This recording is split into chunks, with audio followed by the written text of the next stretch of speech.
শুরু করে দিয়েছি আমাদের সাজানো, তাই একসাথে হেয়ার আর মেকআপ শুরু করে দিয়েছি। যেহেতু ওর 5টায় লগ্ন ছিল, তাই ওকে তাড়াতাড়ি আমাদের ছাড়তে হতো, তাই যত তাড়াতাড়ি সম্ভব ওকে সাজানোর চেষ্টা করছিলাম আমরা দুজন মিলে। সবার তো আর্থিক অবস্থা সমান হয় না, অনেকেরই ইচ্ছা থাকে তার বিয়ের দিনে নতুনভাবে সাজবে, কিন্তু সবাই তার সামর্থ্যের জন্য পারে না।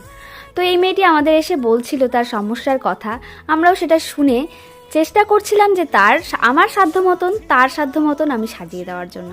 তার মন মতন আমি সাজাতে পেরেছি কিনা আমি জানি না, তবে হ্যাঁ আমি অনেকটাই চেষ্টা করেছি তাকে সুন্দর করে সাজিয়ে তোলার। তোমরাই এখন দেখে বলো যে ওকে কেমন লাগছে। আর হ্যাঁ, এমন যদি কেউ থাকো যে তার স্পেশাল দিনটাতে সাজতে পারছো না, আর্থিক সমস্যা রয়েছে, তারা অবশ্যই আমাদের সাথে যোগাযোগ করতে পারো নির্দ্বিধায়।